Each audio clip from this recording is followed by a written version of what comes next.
Mr. Mixer, I fixed it. One of the most annoying symptoms that you can run into with your KitchenAid mixer is when the head doesn't stay locked. Look, I put a little pressure on that, it's just gonna get more and more bounce. And sometimes it goes as far as slipping that lock entirely. Look, I'm locked, you're mixing, right? It's putting some upward pressure, it's bouncing, it starts to slip, right? And then it just breaks free. Now, I know how infuriating this is, and it's been plaguing the KitchenAid community for a long time, but we've made a fix. Let's check it out. Now today on the table, we have this beautiful artisan mixer in dark plum. You can tell this thing has been well used, right? There's a lot of baking debris just kind of scattered all over the machine, which I absolutely love, by the way. I love a well-used mixer. Now I do have the artisan on my table, but this video is actually gonna pertain to every tilt head mixer, whether it be artisan, you got the classic plus, the ultra power, any tilt head mixer, this fix is gonna work for. This doesn't pertain, however, to any of the bowl raised models. This video is for tilt head only. Now in this video, we're gonna show you why these locks are slipping and how to fix it, which means we're gonna show you how to disassemble and put it back together. Now, when you're in this machine, you're probably gonna wanna re-grease it, so make sure to check out that video as well. Pick up any of the supplies you need from our website, mrmixer.store. Let's get started. Okay, so the first thing that we need to do here, we need to locate this one screw on the back cap. It's a Phillips head. Let's go ahead, let's loosen that and remove it. Now with that screw removed, this back cap actually just kind of pulls away and then up and out. It's got some little tabs on it. You see these little tabs right here? Those little tabs actually hook right around these ridges right here. So, you just pulled it back up and away, but take a look. This thing quite filthy in the rear end too. You can just tell this thing, it's been used. In fact, looking at it from here, you can tell in the rear end already, this nut right here is just about to fall off of the machine. Same on the other side as well. But that's not what we're addressing here in this video. So if you're having other issues with your machine, make sure to check out the rest of our videos. We've got a lot of highly detailed walkthroughs to help you fix every issue with your machine. Next, we need to remove this beauty band right here. Now to achieve that, we need to remove these two screws here in the back. They're a Phillips head screwdriver, so let's go ahead and remove those. Now with these screws out, this band is ready to just be pulled away from the machine, just like that. Now take a look here, we got a ton of oil and baking debris hiding behind that band. As you can tell, it's just kind of coating the machine, it's all leaked out. Take a look, yeah, this is why we need to be re-greasing these units. Now we need to go ahead and remove this drip ring right here. That can be obtained by taking just a flathead screwdriver. We're gonna put it right on the edge of that drip ring. We'll take a little rubber mallet, and we're just gonna give that a few little taps. You'll see it start to separate away from the machine, and then we can go ahead and just pull that away. Take a look in there, you can see more baking debris and just overall, pretty gross. So now that we have that drip ring off, we actually need to remove this planetary. There is a pin right here that needs to be punched out. So we have a 1/8 inch punch, we have a hammer, and we're just gonna give that thing a few smacks. It's gonna just basically punch right on out. There we go. And now that we've removed this pin, we can just go ahead and pull down. You might have to twist just a little bit on this planetary. It's gonna start to pull away, and just like that, she's off. And now that we have the planetary off, the last thing really, we got to remove these 5 screws around the planetary head. And there's going to be 2 in the body here, there's going to be 1 here, and then 1 in the exact same spot on the other side. Let's go ahead and remove all those.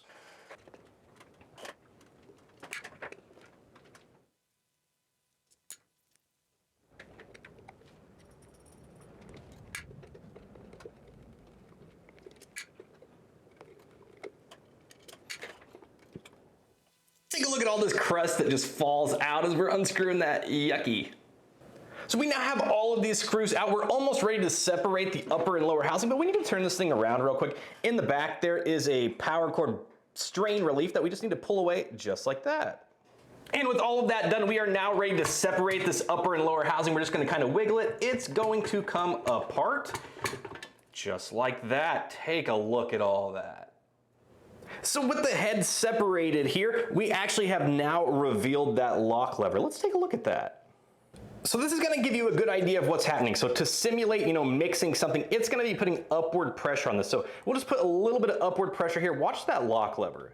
Do you see that slip? That's already just gonna allow this head to bounce like crazy. And the reason we're seeing this happen is that this lock actually isn't engaging all the way. Now take a look down there. That hook is actually contacting that housing. So much so, in fact, that it's actually started to dig into that pedestal base down there. Let's go ahead and remove this lock to get a better look. Now to remove this lock, we're gonna start by removing this one set screw right here that holds that lock in place. Let's go ahead and remove that. There we go, we have that removed. There is gonna be what's called a spring washer on there. If you can tell, it's kind of concave. It just sits on that screw just like that. Now at this point, the latch lever is loose, but this hook is still held in place by a little screw pin right here. So let's take a look at that. Now to remove this here, we're gonna need a small flathead screwdriver, and we're just gonna unscrew that right there. It's basically just a little shaft with threads on the end. It's just a pivot pin that runs through the hook. That's what that hook pivots up and down on. There we go, it's removed. Here's a better look at what that looks like. So now that the set screw and the pin are out, this lock system should just pull up and out of the machine just like that. That's what we're left with. So take a closer look there. You see that shiny part right off of the hook right down there? That's where it was contacting the body. This is actually how it should be sitting. It should get all the way down in there. It should not contact that, but it was getting caught up. It was only locking to about right there, right? You see how there's still a little gap right there. It's just not allowing that lock to engage fully. And there is a reason why that is happening. Let's take a look. So this is the lock that we pulled out of that machine. If you can see this side over here, it's quite a bit taller. And also if you look on the face of this hook, there's some ridges. Right there, there's a ridge. Right here, there's another ridge. And to fully understand why this is happening, you need to know how they manufacture these. So they start with one giant plate of steel that is as thick as this hook right here. And then they have a big giant press with a whole bunch of dies that are the same size as this hook. And what they do, they take that press and they just push it real hard into that metal and punch these out. Well, what that does is as it's pushing through, the metal, it's not getting cut, it's actually, being punched, being torn. So it causes this edge to be a little bit stretched. Now this has been a known issue for a really long time. I don't understand why they haven't gone ahead and just fixed that issue, because there are a lot of machines that don't lock properly. But that's okay, because we have taken it upon ourselves to fix that for you. So take a look at this. You see how shiny this part is right here? We actually go through, we modify these hooks to make sure that they are a perfect fit every time. Now we actually offer a kit. Not only does it come with the modified lock lever here, but we get the everdime, we get a new spring washer that goes on this screw right here, and then we also get some thread locker to go on these threads to make sure that it never comes out of place. So now that you understand why your machine isn't locking and how to fix it, let's go ahead, let's put this thing back together. But first, I have to do a shameless plug. If you need anything for your mixer, and I literally mean anything, then make sure to check out our website, mrmixer.store. We do have all types of external attachments, meat grinders, pasta makers, slicer shredders. We even have things like, the beater blade. These things are fantastic.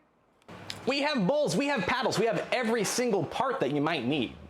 We also accept mixers from all over the US for repair as well. As you can see, we get a ton of them sent to us every single year. And if you're watching this video and you don't have a mixer and you're thinking to yourself, maybe I would like to have one, well, guess what? We have those too, and these come fully upgraded with all of our upgrades. All right, let's get back to the fix.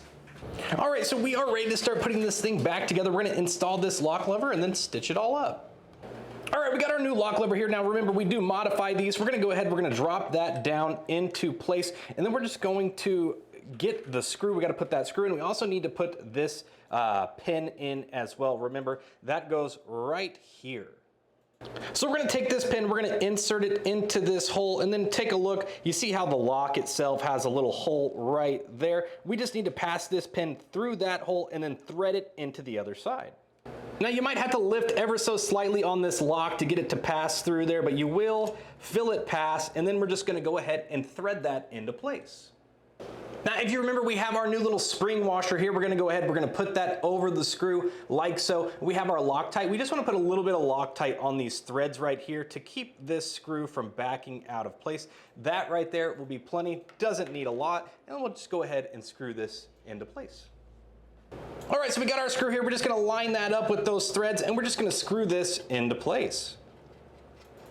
Now we do want to make sure that we get this pretty dang tight, because this screw does have a tendency of getting loose. That's why we put the Loctite on there. When that gets loose, it can actually mimic some of those symptoms of the bad lock, because, well, if that's not tight, this will slip.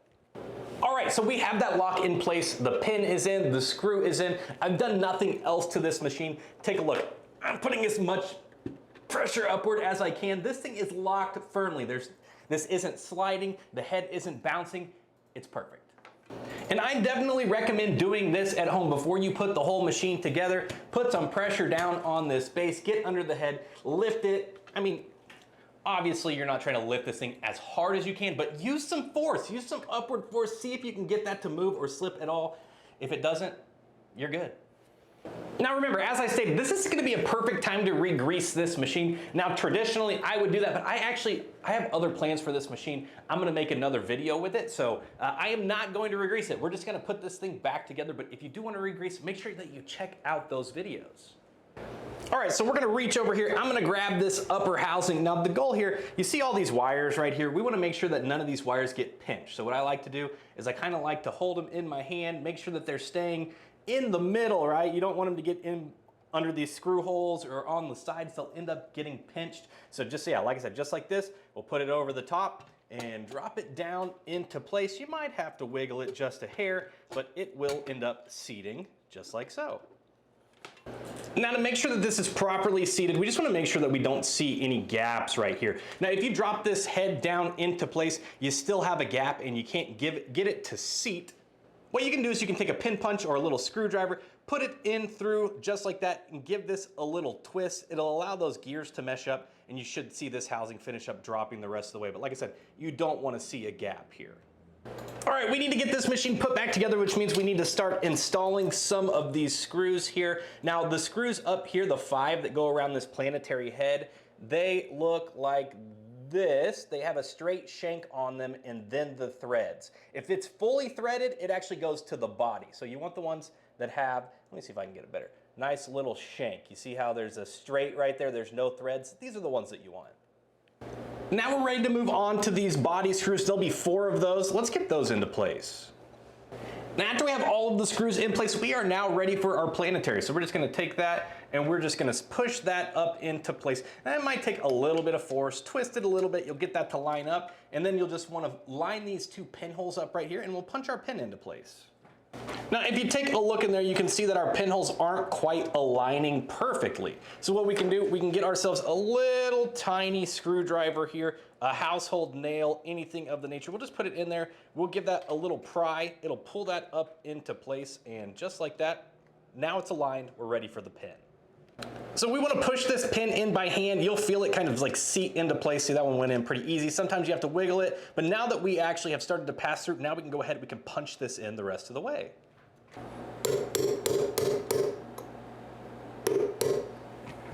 Take a look at that. Our pin is now in place. The planetary is now nice and secure. Now before we finish putting this thing all the way back together, we need to install our everdime. This is a flagship product that we offer, but it comes as part of this lock lever kit. It's amazing. Let's do it. Now to install the everdime, we have to start by removing this screw right here in the neck. So let's go ahead, let's remove that. Now the reasons why we want to install this everdime are as follows. So that screw that we removed, right? So we've removed it. That is an adjustment screw, and you can get it out of alignment over time just through vibration. It can screw itself in, which will still, see, we're locked now. Like, we can't pull the lock free, but there's still a lot of head bounce. The everdime is going to just, it's a set it and forget it. It's preventative maintenance. You put it on there, you calibrate it just right. Your beaters are gonna be just a dime's height off the bottom of that bowl. It's gonna do several things. 1, making sure that it doesn't bounce and thrash your machine. 2, it's gonna make sure that your paddles aren't rubbing the bottom of that bowl and chipping like this. So we have that screw removed. We're just gonna take it and pass it through the everdime just like so, and then now we're ready to reinstall this.